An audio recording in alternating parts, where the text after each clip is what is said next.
तो एक दफ़ा मैंने कुछ सारा सर्वे किया तो उनसे जो रिमार्क्स आए वो ये थे कि जो हमारे अफसर हमें गालियाँ देते हैं ना वो हम आपको देते हैं। हाँ ऐसे है। तो आप माशाल्लाह आप डीआईजी हैं, ज़ाहिर बात है, एक अच्छे रैंक पे हैं, तो इस बात के ऊपर आपका क्या स्टैंड है? देखें आप ये जैसा बंदा भी गालियाँ देता होगा? नहीं नहीं, सब कल्चर होता है, एक ओवरऑल कल्चर सोसाइटी का, फिर ऑर्गेनाइजेशंस का भी कॉल सब कल्चर। ओके। बेसिकली जब डिज़ायर और रियलिटी दोनों फ़र्क होती है ना, तो that breeds frustration in the system.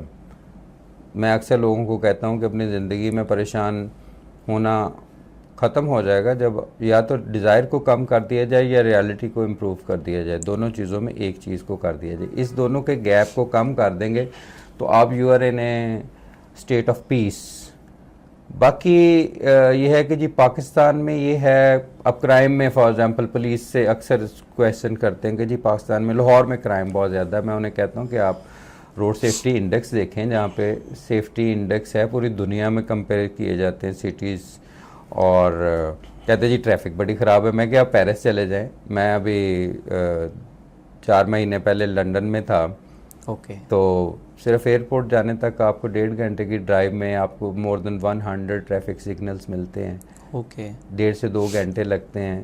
Central London में एक जगह से दूसरी जगह जाने के लिए आपको आधा पौना घंटा लगता है। तो little knowledge is always dangerous for the people and societies. और आप अगर ड्रग्स की बात कर रहे हैं, पूरी दुनिया में ये है, बाज़ ने तो लीगलाइज भी कर दिया, लेकिन क्राइम, कहते कत्ल बहुत पाकिस्तान में होता है। मैं कहता हूँ आप इंटरनेशनल होमिसाइड रिपोर्ट पढ़ें। बिल्कुल ठीक। अमेरिकन कॉन्टिनेंट में सबसे ज़्यादा होमिसाइड रेट है, 100,000 के ऊपर काउंट किया जाता है। फिर अफ्रीका में है, फिर एशिया में है। पाकिस्तान में तो एशिया से भी जो एवरेज है उससे भी थोड़ा सा कम है। तो ये ज़्यादातर क्योंकि हमारे जो पर्सपेक्टिव है या नॉलेज है वो रिसर्च बेस्ड नहीं है। एग्जैक्टली।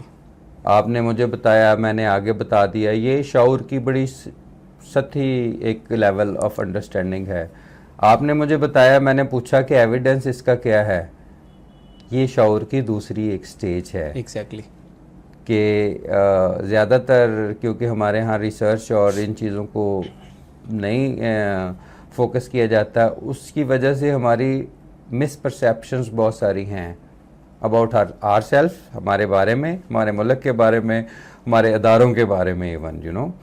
तो इन चीज़ों को एड्रेस मेरे ख्याल में ज़्यादा नॉलेज से किया जा सकता है।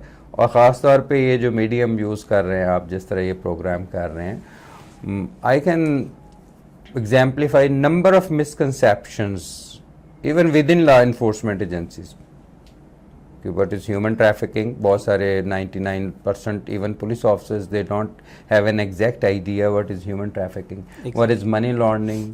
Most of the police officers and law enforcement officers, they don't have a basic understanding about these concepts.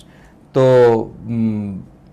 knowledge जो है ना, that is extremely important for individual and societies. Knowledge और रिसर्च, जैसे हम ज़्यादातर मजहबी बनने की या दिखने की कोशिश करते हैं ना, तो अगर हम मज़हब में भी देखते हैं तो नबी पाक सल्लल्लाहु अलैहि वसल्लम ने एक दफ़ा जंग की तैयारी कर ली किसी एक ख़बर के ऊपर, तो उस पर वही नाजिल हो गई कि तहकीक कर लिया करे, बाकायदा तौर पे चेक कर लिया करें। हालांकि वो तो सब तरह की चीज़ों से मुबर्रा है ना, वो ऐसा कोई स्टेप नहीं ले सकते, लेकिन फिर भी एक शख्स की इंफॉर्मेशन के ऊपर जो है वो एतमाद करते हुए जंग की तैयारी शुरू की थी। अभी individuals and societies, they are known by the level of the rationality they are holding. Exactly. कि मंतक का मकाम उस माशरे में और इंसान की ज़िंदगी में कितना है।